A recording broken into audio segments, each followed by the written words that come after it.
was right. Once again, I'm going to tell you, I was right. I told you the bid that is going in for Haaland, and everything got leaked. Everything's leaked in the way that Chelsea are going to structure the deal, in how much they're going to pay. So stay tuned. Welcome to the video, Bratoki. Today's video is a good one. Today's video is an insightful one, and it's a little bit later than usual, but I know you guys are here for it. I know you're going to eat it up. But so in today's video, we're going to talk about Ross Barkley potentially moving to Newcastle, all the other players coming back to training, and we're going to discuss a few key ones, Michy Batshuayi being one of them, Ruben Loftus-Cheek shining, Callum Hudson-Odoi looking good, Bakayoko's back in training, a bunch of people are back. But the main important topic in this video, and will be the biggest proportion of this video, is Erling Haaland's transfer structure is leaked. We know how much it's going to take, we know what Chelsea are willing to offer, and I'll give you my thoughts and insights onto this. So you better stay to the end. But for consistency's sake, and you guys already know the deal, because I know what you guys are like. You lot appreciate me and I appreciate you, hence why I'm always replying. You know the deal.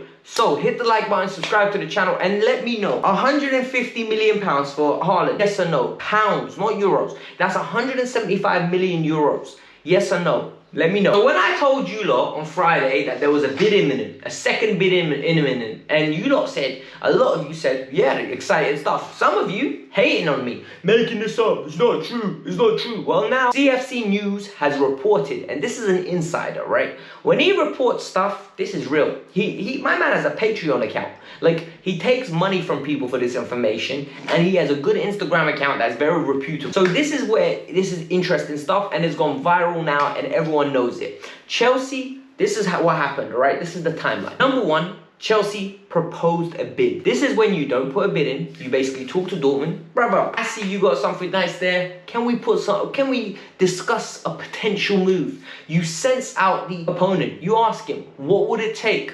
Dortmund said straight, 175 million euros, and he's yours. That is our price. We don't want to sell, but that price we can't reject. For me, this is what happened when the proposal occurred. Now, on Friday, I said a bid is imminent. And guess what? Apparently, a bid is going to be imminent this week, and the structure of the deal has leaked. The structure of the deal is very interesting. So the first deal Chelsea are willing to offer is 130 million pounds. That's a crazy amount of money. That's nearly 150 million euros. And that's 25 million short of what Dortmund are asking for. But this is testing. This is testing the waters, and it's almost telling Dortmund, hold on, do you really want him? Like, I know you guys asked for 175, but realistically speaking, is 175 what you're really after? Because 150 is here on the table. What are you gonna do? What are you gonna do? You know, a lot of us always say like, oh, I'm not gonna do this, I'm not gonna do that. But sometimes when the money's on the table, and that's a lot of them. That's 9 figures, right? If I'm not mistaken. Yeah, that's 9-figure deal. Like, that's crazy. So if that gets rejected, apparently Chelsea are actively going to increase it via add-on. And this is the important part, via add-on. So that money is not guaranteed. And this is where we could have a stumbling block. For me, this is where it gets very interesting. The add-ons are 5 million for winning the Champions League, 5 million for X amount of appearances, 5 million for winning X amount of goals, and finally 5 million for winning a Premier League title. For me, this is very interesting because what do you do here? If you're Dortmund, do you take the guaranteed money and then the add-ons? Or do you hold out and say, nah, I want guaranteed money for Erling Haaland? So, personally, Chelsea shouldn't go any higher than that. For me,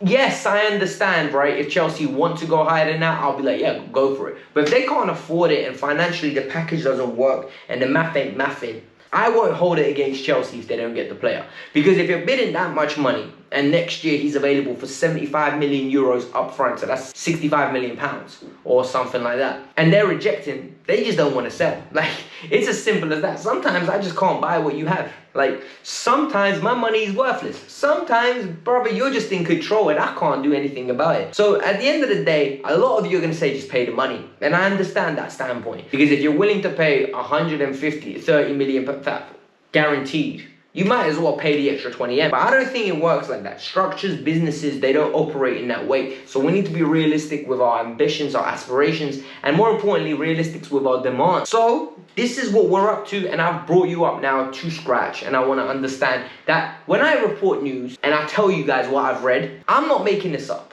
I've read it from somewhere, someone's reputable saying it, and I'm here to deliver it. This is what I'm here for. I don't have sauces. I've told you before. All I got is Nando's sauce, a little bit of peri-peri sauce, and some other stuff in my fridge. but it's not sources about Chelsea FC. Let's keep it stepping. Rumours have it Ross Barkley could be on his move to Newcastle United. For me, Ross Barkley is a very good player, but he's not Chelsea's starting caliber player, and I think that's something that we need to understand and we need to respect. Whilst the player has tremendous attributes on the ball and could have 8 out of 38 games good, he can be having stinkers and inconsistent and injury prone in others. I think if the right bid comes in, we need to sell. I think an option with a loan would be a smart decision as well. At the end of the day, clubs pay big fees to take these players on loan. We're getting him off the books, and at least we're earning some money out of him, and he's not just becoming a depreciating asset on a yearly basis that we're paying wages for. So realistically speaking, I don't see Ross having a future at Chelsea, but if the right deal comes in, let him go. Finally, the big news, and the big news for me is that a lot of the players are back in pre-season now. Kai Havertz is back. I think every nation is back apart from the English boys and Jorginho. So, and Emerson as well. So, literally, the whole squad is back. Werner's back in training, Kai is back in training, and the atmosphere around them is great. But we're going to talk about the players that are on a periphery. For me, the 3 players we're going to talk about now are Ruben Loftus-Cheek, Michy Batshuayi, and Bakayoko.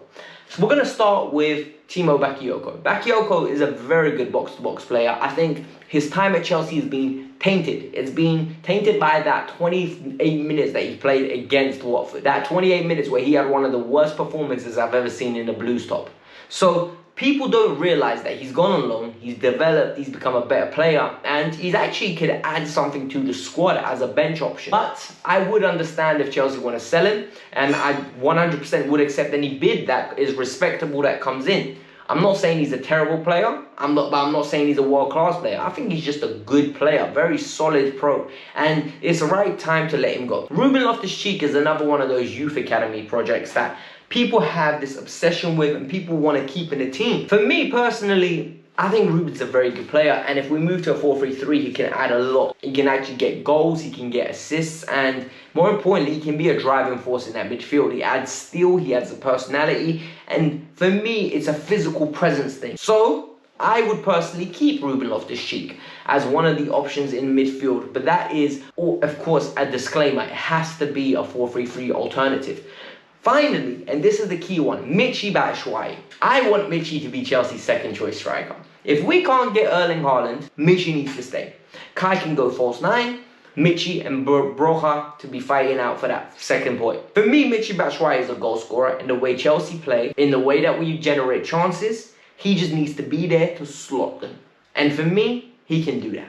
He can absolutely, most definitely do that. He's got good technical ability in the sense that I think his link-up play is heavily exaggerated. One loose touch and everyone's on his neck. I think it's really annoying that Tammy Abraham gets numerous chances, but Michy gets none.